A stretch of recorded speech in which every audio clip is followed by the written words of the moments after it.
은혜 받으실 하나님의 말씀은 빌립보서 3장 12절에서 14절까지 말씀입니다. 신약성경 321면에 있습니다.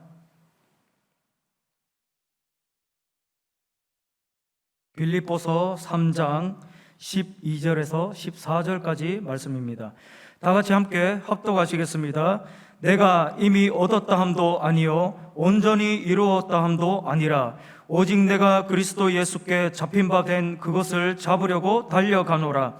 형제들아, 나는 아직 내가 잡은 줄로 여기지 아니하고 오직 한 일, 즉 뒤에 있는 것은 잊어버리고 앞에 있는 것을 잡으려고 표대를 향하여 그리스도 예수 안에서 하나님이 위에서 부르신 부름의 상을 위하여 달려가노라. 아멘. 저는 오늘 빌립보서 3장 12절 이하 말씀을 중심으로 버릴 것은 버리고 잡을 것을 잡아라 라는 제목으로 말씀 나누기 원합니다. 같이 한번 읽어볼까요? 시작. 버릴 것은 버리고 잡을 것은 잡아라. 오늘 13절 말씀을 보니 사도 바울이 이렇게 권면을 합니다. 형제들아, 아직 내가 잡은 줄로 여기지 아니하고 오직 한 가지 일, 그것이 무엇인가? 뒤에 있는 것은 잊어버리고 앞에 있는 것을 잡으려고 말하고 있습니다. 저 여러분들이 뒤에 있는 것들은 다 잊어버리시고 오늘 잡아야 될 우리 예수 그리스도의 십자가 천국 표대를 잡는 밤 되기를 주의 이름으로 축원드립니다. 새 옷을 하나 장만했습니다. 얼마나 기분이 좋은지 새 옷을 입으려면 헌 옷을 버려야 됩니다. 예수 그리스도라고 하는 성령 충만의 옷을 입으려면 과거의 상처들, 과거의 기억들 다 벗어버리게 되기를 주의 이름으로 축원드립니다. 마이크가 잘 나오지 않는 것 과거입니다. 잊어버리게 되길 바랍니다. 우리 마음속에 답답함과 우울함과 하나님이 원치 않았던 과거의 것들, 오직 한 일, 뒤에 있는 것은 잊어버리고 하나님 주시는 새로운 은혜와 축복을 향하여 달려나가시게 되기를 주의 이름으로 축원드립니다. 우리 하나님께서 저와 여러분들에게 새로운 음식을 주셨습니다. 그러면 예전의 음식, 썩은 음식들은 버려야지 새 음식을 먹을 수가 있습니다. 바라기는 2021년 하나님 주시는 영적인 새 음식들로 가득 우리 영혼을 채우게 되기를 주의 이름으로 축원드립니다. 버릴 것과 잡을 것 분명히 하는 것을 하나님은 기뻐한다는 것입니다. 2021년도를 많은 분들이 예견하기를 정치적으로 경제적으로 만만치 않을 것 같다고 얘기를 합니다. 아마 21년도도 쉽지 않은 일들이 펼쳐지겠죠. 그러나 우리에게 소망이 있습니다. 그것은 하나님 아버지가 저와 여러분들을 사랑한다는 사실입니다. 십자가에 죽기까지 자기 몸을 버리시면까지 우리를 사랑하신 예수님이 있기 때문에 우리는 2021년도를 소망을 품고 달려나갈 수가 있는 것입니다. 그러므로 버려야 될 것들은 다 버리고 이제 다니엘 21일 기도회가 끝난 오늘부터 하나님이 주시는 새 것을 다 부여잡게 되기를 주의 이름으로 축원드립니다. 물론 지금까지 살아온 거 하나님의 은혜, 하나님 주신 축복들, 하나님 때문에 지금 이렇게 우리가 아버지 앞에 나아갈 수 있는 영적인 축복들, 다 이것들은 기억해야 되겠죠. 그러나 하나님은 과거의 상처들, 그리고 무엇보다도 나쁜 기억들, 하나님과 사람들에게 때로는 우리가 정말로 힘들고 어려웠던 기억들이 있다면 오늘 이 밤에 다 잊어버리는 밤 되기를 주의 이름으로 축원드립니다. 성경은 이사야 43장 18절에 이렇게 말씀하십니다. 같이 읽어보죠. 시작. 너희는 이전 일을 기억하지 말며 옛날 일을 생각하지 말라. 한 번 더 읽어보겠습니다. 시작. 너희는 이전 일을 어떻게 해요? 기억하지 말며 옛날 일을 어떻게 해요? 생각하지 말라라는 것입니다. 과거에 내가 이렇게 힘들었는데 이거 잊어버리시고 생각도 하지 마시죠. 뿐만 아니라 과거에 내가 이렇게 잘 나갔는데 이렇게 성공했는데 이렇게 높았던 사람들인데 이거 다 잊어버리고 생각도 안 하게 되기를 주의 이름으로 축원드립니다. 이제 주님 앞에서 새로운 것을 부여잡고 나아가는 21년도가 될 것입니다.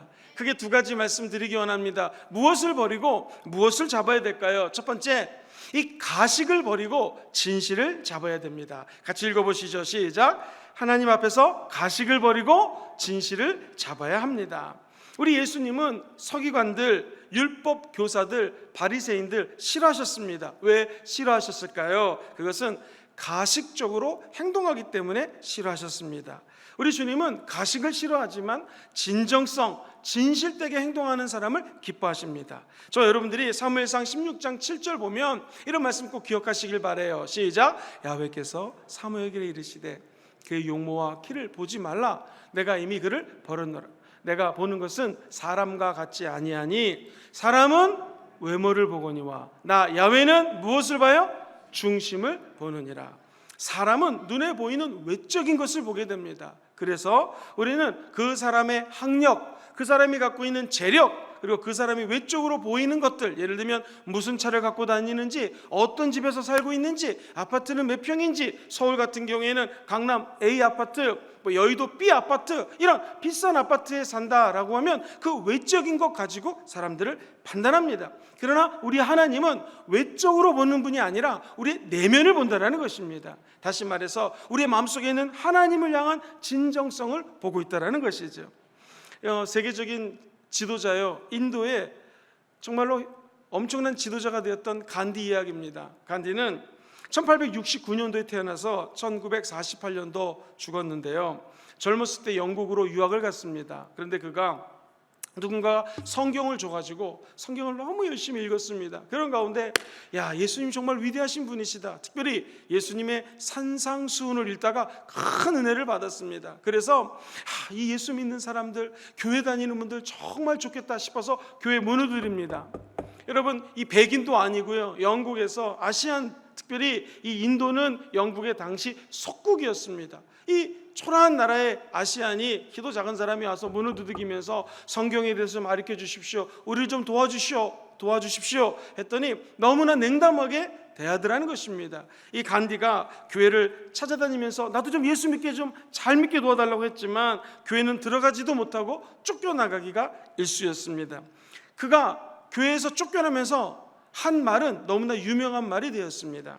나는 그리스도는 존경하지만 그리스도인은 존경하지 않습니다. 그 말은 무엇인가? 기독교에 대한 신앙을 결국 버리게 되었고 교회를 떠나가게 되었습니다. 어느 날 우리가 아는 것처럼 10억 인구의 지도자가 되었습니다. 만약 이 간디가 영국에 있을 때, 교회를 다닐 때 외모를 보지 아니하고 가식적으로 대하지 않고 이 마음속에 있는 중심을 보고 영국 크리스찬들이 간디를 대했더라면 아마 오늘날 영국은 힌두교 국가가 아니라 크리스찬 국가가 됐을지도 모릅니다. 남의 얘기가 아닌 것 같습니다. 아마 우리 교회에도 앞으로 수없이 많은 외국인들이 찾아오게 될 줄 믿습니다. 그들을 외모로 보시면 안 됩니다. 그 안에 마음의 중심을 보시고 가식적인 크리스찬이 아닌 진정한 크리스찬으로 그들을 대해 주시게 되기를 주의 이름으로 축원드립니다. 예레미야 17장 10절에 이런 말씀이 적혀져 있어요. 같이 읽어봅니다. 시작. 나 야훼는 심장을 살피며 폐부를 시험하고 각각 그의 행위와 그의 행실대로 보응하나니. 와, 이거 무서운 말입니다. 우리 심장을 살피고 폐부를 들여다보시는 분이 하나님이라는 것입니다.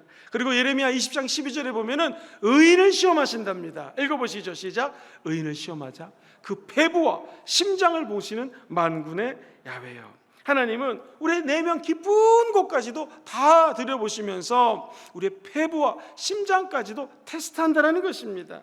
하나님의 아들 예수님도 이 땅에 오셔서 우리에게 이런 말씀을 하셨습니다. 너희들은 기도할 때 외식하는 사람처럼 기도하지 말아라. 사람에게 보이려고 회당의 큰 거리에 어귀에 서가지고 기도하기를 좋아한다. 6절 읽어볼까요? 시작. 내가 진실로 너희에게 이르노니 그들은 자기의 상을 이미 받았느니라. 너는 기도할 때 내 골방에 들어가 문을 닫고 은밀한 중에 계신 내 아버지께 기도하라. 은밀한 중에 보시는 내 아버지께서 갚으시리라. 할렐루야. 이걸 오해하지 마십시오. 골방에 들어가서 조용히 기도하라는 것이 아니라 사람들 앞에서 크게 기도하지 않아도, 동네 어귀에서 크게 기도하지 않아도, 오늘날 부산 외대 입구 앞에서 막 큰 소리 치면서 사람들 보게 기도하지 않아도 오히려 하나님의 임재하는 장소에 가서 조용히 문을 닫고 하나님 앞에 진정성 있게 기도하는 것을 우리 주님이 들어준다는 것입니다. 그렇게 따지면은 우리 신앙생활 하나하나가 그렇습니다. 한 가지 더 예를 들어 보겠습니다. 하나님이 정말 기뻐하는 기도가 금식 기도입니다. 여러분, 금식 기도할 때 귀신이 떠나가고요, 마귀의 흉악한 결박이 풀어지게 됩니다. 그리고 간구하는 것들이 정말 응답받습니다. 근데 이 금식할 때 우리 마음 자세가 어때야 되는가? 외식하는 사람처럼 나 금식해요, 슬픈 기색을 보이고 금식하는 것을 사람들에게 보이려고 얼굴을 흉하게 한다, 이렇게 하면 안 된다는 것입니다. 내가 진실로 너에게 이르노니 그들은 그들은 이미 자기 상을 받았다. 정말로 열심히 하나님을 섬기고 자기가 진짜 노력해서 하나님께 나아갔다면 그거 이미 상급을 받았다. 그럼 어떻게 되는가? 마태복음 6장 17절 18절은 이렇게 얘기합니다. 시작. 너는 금식할 때에 머리에 기름을 바르고 얼굴을 씻어라. 이는 금식하는 자로 사람에게 보이지 않고 오직 은밀한 중에 계신 내 아버지께 보이게 하려 함이라. 은밀한 중에 보시는 내 아버지께서 어떻게 계세요? 갚아주신다라는 거예요. 그러니까 이 말의 핵심은 뭐냐면 금식기도 너무 훌륭합니다. 여러분 정말 일이 안 풀릴 때 3일 정도 금식해 보십시오. 기적이 일어납니다. 근데 그 금식도 은밀한 중에 보시는 하나님께 마음을 다하여 기도하는 것이 금식기도지, 사람들에게 김영근 목사 3일 금식한 사람입니다, 나 10일 금식했습니다, 20일 금식했습니다, 이런 외식하는 자의 기도를 주님은 받아주지 않는다라는 것입니다. 사진을 보시면 중세에 성 프란치스라고 하는 유명한 성자가 있습니다. 이분은 정말 뛰어난 영적인 리더셨는데 이분이 40일 금식을 하고 있었습니다. 이를 따르던 많은 사람들이 함께 40일 금식을 하고 있었습니다. 갑자기 한 제자가 다른 제자 하나를 끌고 와가지고 얘기합니다. 수도사님, 이 아이가 정말 나쁜 사람입니다. 이 제자가 음식 냄새가 나길래 누군가가 먹는가 보다 해가지고 부엌에 갔더니 수프를 끓여가지고, 아니 이 친구가 수프를 먹었습니다. 우리는 금식하느라고 너무 힘든데 좀 혼내주십시오 라고 성자에게 막 하소연을 했습니다. 그랬더니 이 성자 프란체스코가 얘기하기를, 그래 그 수프를 한번 갖고 와봐라 그랬습니다. 수프를 딱 갖고 와서 사람들이 이렇게 생각했습니다. 네가 이거 진짜 먹었냐 따질 줄 알았는데 갑자기 성 프란치스코가 그 수프를 퍼서 먹는 겁니다. 그러면서 유명한 말을 남깁니다. 우리가 금식하는 이유는 예수님을 깊이 묵상하여 그분의 성품을 배우고 그분을 따라가기 위함이지, 금식했다고 우월감을 갖고 남을 비방하기 위해서가 아니다. 그런 금식이라면 여기서 끝나는 게 좋다라고 하면서 금식을 끝내더라는 것입니다. 여러분, 이 말씀의 핵심은 무엇이겠습니까? 금식기도는 좋은 겁니다. 위대한 능력이 있습니다. 믿으시죠? 그런데 그 금식기도 좋은 것마저도 가식적이고 사람들에게 보이려고 하면은 하나님이 그 기도를 받아주지 않을 수 있다는 것입니다. 핵심은 무엇입니까? 우리가 21년도에는 그동안 가졌던 하나님 앞에 가식적인 것들을 다 벗어버리는 밤 되기를 주의 이름으로 축원드립니다. 신앙생활은 사람들을 의식해서 성장하지 않습니다. 신앙생활은 하나님을 바라볼 때 성장한다는 것입니다. 이런 얘기들은 너무너무나 많습니다. 한 가지 예를 더 드리면 마태복음 6장 2절로 4절 보면, 구제할 때에 외식하는 자가 사람에게 영광을 받으려고 회상 거리에서 하는 것처럼 너희 앞에 나팔을 불지 말아라. 이르노니 그들은 자기 상을 이미 받았다. 너희들은 구제할 때 오른손이 하는 것을 왼손이 모르게 하여, 그 다음 같이 읽어봅니다. 시작. 너의 구제함을 은밀하게 알아. 은밀하게 중에 보시는 너희 아버지께서 어떻게 해요? 여러분, 그 당시 2000년 전에는요, 구제할 때 사람들이 많이 보이는 모퉁이에서 나팔을 붑니다. 빰빠라빰빰빰 빰빠밤. 사람들이 주목하잖아요. 그러면 그때부터 구제를 하기 시작합니다. 자, 김철수 아무개씨 나오세요 라고 구제물을 줍니다.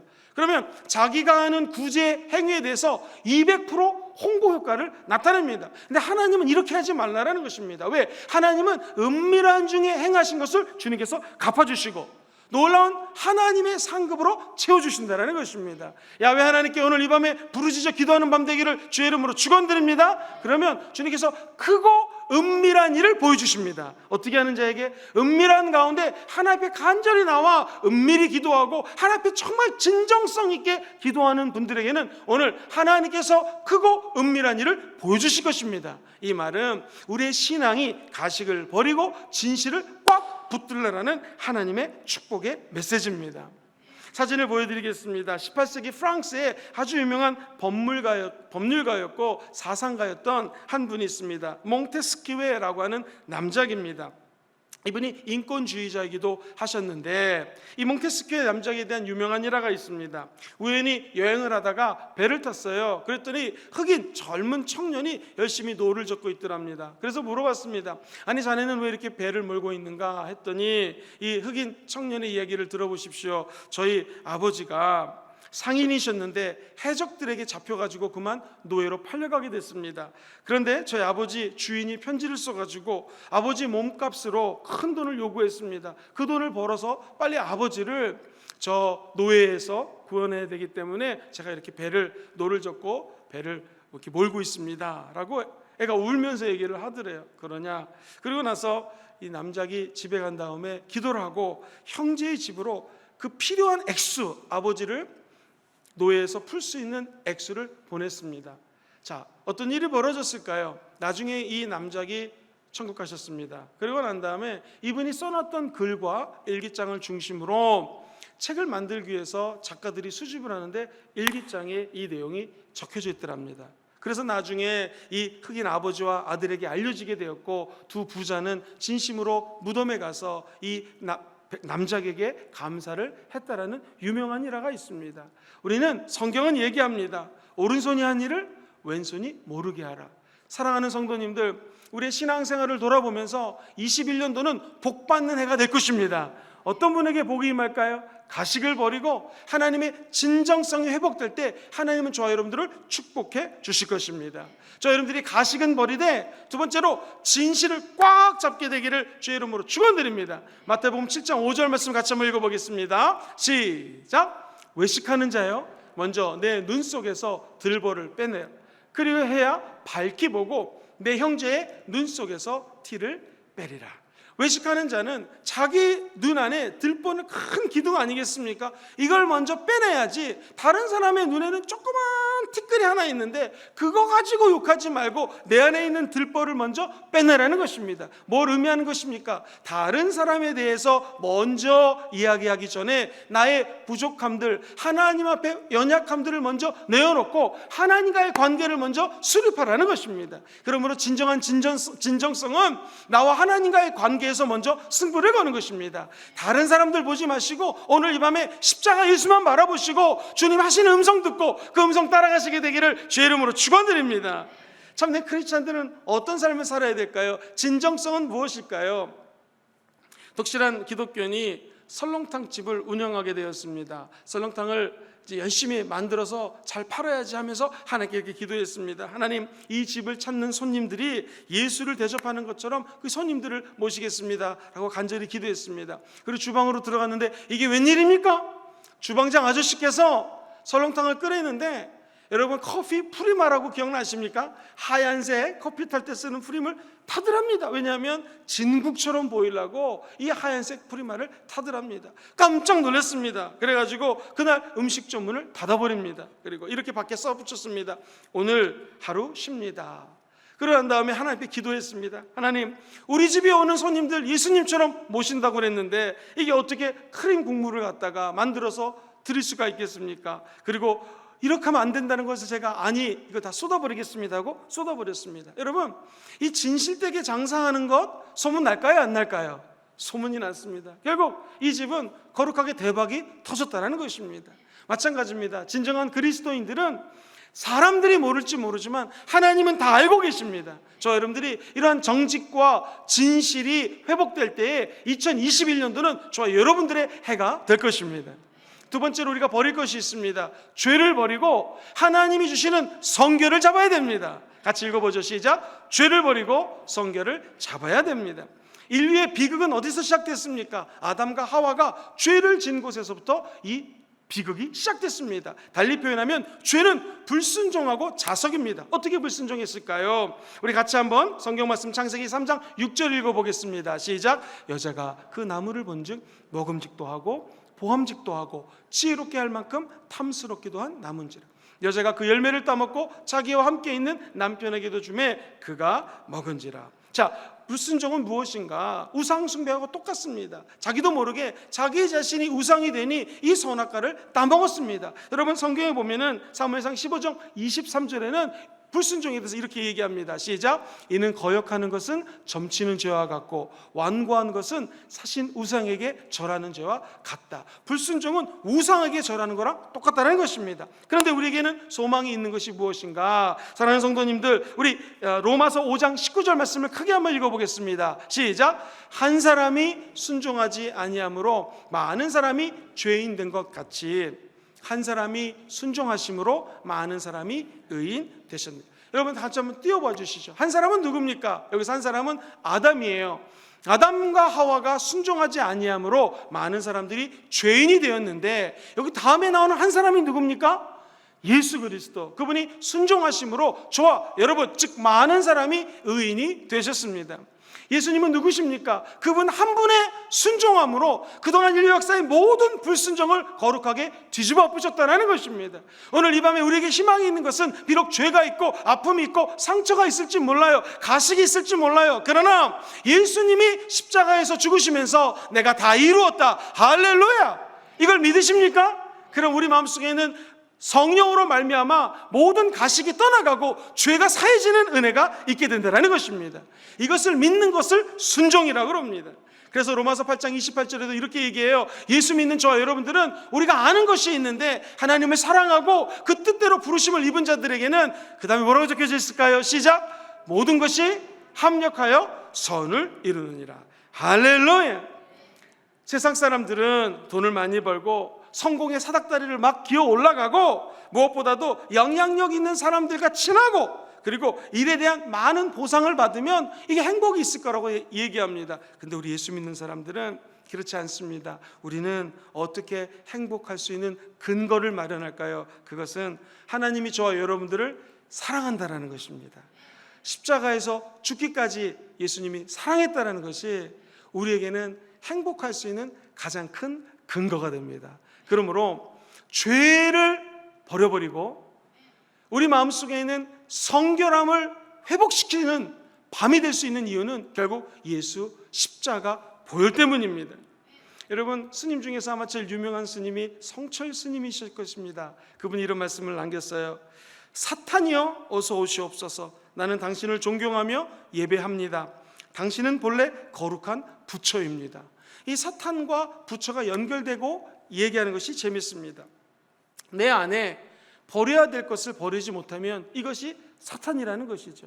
여러분, 잡아야 될 부처를 잡을 수 있다면 그게 부처라는 말입니다. 저 여러분들은 버려야 될 죄와 가식과 어둠을 버려버릴 때 우리는 세상 종교가 아닌 예수 믿는 사람으로 거듭나게 됩니다. 우리는 부처님을 잡는 것이 아니라 살아 역사하시는 예수 그리스도의 십자가를 부여잡을 때 참된 신앙인의 길을 걸어갈 수가 있다는 것입니다. 여러분, 우리가 예배하기 위해서 모였습니다. 왜 예배하는가요? 왜 이 밤에 모여서 금요철에 드리고 집에서 인터넷 앞에서 예배 드릴까요? 한 가지입니다. 오늘 이 밤에 기도하시면서 말씀 듣다가 버릴 것들을 다 버리시게 되기를 주의 이름으로 축원드립니다.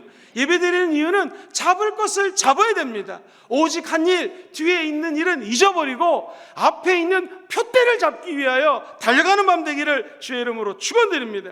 예를 들어 보겠습니다. 사람들은 세리 마태를 죄인이라고 부릅니다. 왜냐하면 자기 탐욕을 채우기 위해서 다른 사람들을 희생시켰기 때문에 그렇습니다. 그런데 예수님은 어떤 사람을 제자로 택했는가? 마태를 제자로 택했습니다. 그 이유는 한 가지입니다.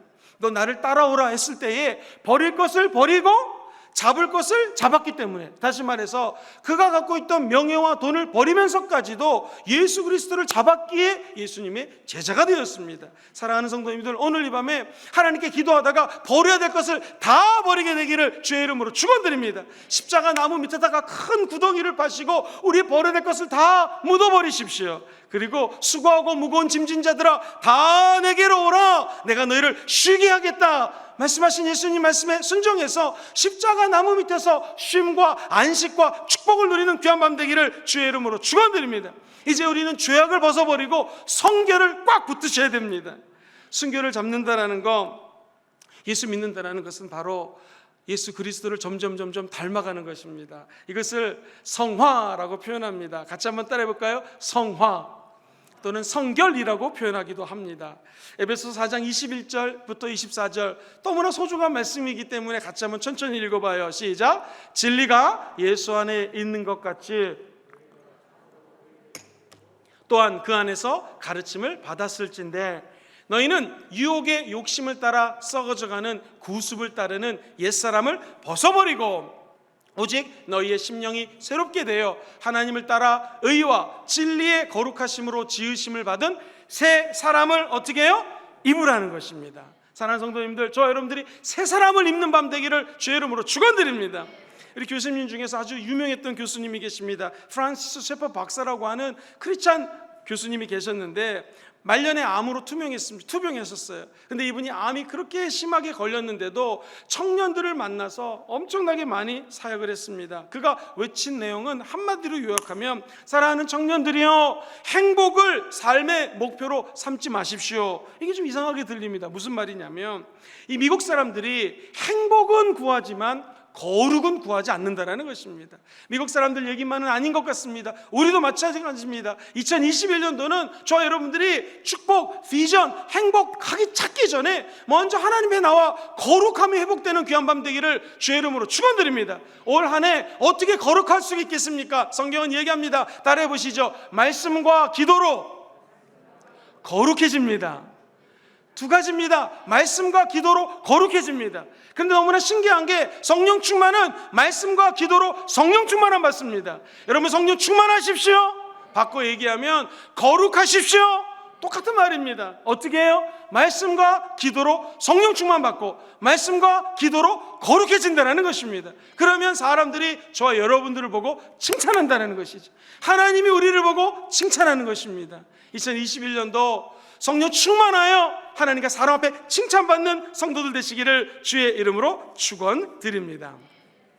한 가지 예화를 좀 말씀드리고 찬양을 드리기 원합니다. 이 스웨덴에 가면은 한 교회가 있는데요, 이 교회는 참 신기한 교회입니다. 왜냐하면 우리 성도님들 보시는 것처럼 앞에 십자가가 크게 달려있고 너무나 엉뚱하게 저 뒤쪽에 큰 기둥이 있는데 거기에 엄청나게 큰 십자가가 달려져 있습니다. 사람들이 궁금했습니다. 아니, 왜 십자가가 이렇게 두 개 달려져 있습니까? 그랬더니 이 이야기는 정확하게 300년 전으로 돌아갑니다. 1716년 어느 날이었습니다. 당시 스웨덴의 국왕 찰스 12세가 느닷없이 목사님 설교하는데 이 시골교회 수행원들과 함께 와가지고 예배를 드리는 것입니다. 그러니까 만약에 목사님이 설교를 하고 있다는데 얼마나 황당했겠습니까? 그 당시 국왕은 엄청난 파워를 지닌 그야말로 절대 존귀한 존엄의 국왕 아니겠습니까? 수행원들과 쫙 앉아있으니까 이분이 갑자기 며칠 동안 열심히 설교를 준비했는데 그게 눈에 들어오지 않고 국왕을 칭찬하기 시작합니다. 정치적인 업적, 경제적인 업적 막 이렇게 칭찬합니다. 그리고 나서 얼떨결에 설교를 끝냈습니다. 시간이 지났습니다. 국왕이 큰 선물을 보내왔습니다. 너무나 긴장이 됐습니다. 기대도 됐습니다. 그래서 함께 있는 성도들과 함께 그 박스를 열어봤습니다. 그랬더니 거기에는 십자가가 다 들어있었습니다. 그리고 편지 내용이 이렇게 적혀져 있었습니다. 목사님, 이 십자가를 강단에서 제일 잘 보이는 곳 맞은편 기둥에 매달아 놓아 주십시오. 그리고 강단에 선 모든 설교자들이 사람을 보고 설교하지 말게 하시고 그 십자가를 보고 설교할 수 있도록 해주십시오 라고 편지를 적었다는 것입니다. 남의 얘기가 아니라 저에게 하는 얘기입니다. 그리고 우리 모두에게 하는 얘기입니다. 우리가 예수님을 믿지만 때로는 사람을 의식하고 믿을 때가 많다라는 것이죠. 그렇게 되면 가식적으로 빠질 수가 있습니다. 사람을 기쁘게 하랴 하나님을 기쁘게 하랴, 사람을 기쁘게 하다 보면 죄를 질 수도 있습니다. 오늘 이 밤에 첫 번째, 가식이 떠나가시게 되기를 주의 이름으로 축원드립니다. 두 번째, 우리 안에 있는 나도 모르는 죄들도 떠나갈지어다. 그럼 뭘 잡아야 되겠습니까? 우리는 십자가의 진리를 잡아야 됩니다. 그리고 죄를 용서해 주신 예수 그리스도의 사랑과 성결을 빡 붙들게 되기를 주의 이름으로 축원드립니다. 그럼 우리는 전국적으로 승리하는 귀한 그리스도인들이 될 것입니다. 오늘 두 가지를 큰 소리로 같이 한번 읽어보겠습니다. 주께 가오니 한번 찬양할게요. 첫 번째 읽어보죠. 시작. 가식을 버리고 진실을 잡아야 합니다. 두 번째 읽어봅니다. 시작. 죄를 버리고 성결을 잡아야 됩니다. 오늘 이런 밤 되기를 주의 이름으로 축원드립니다.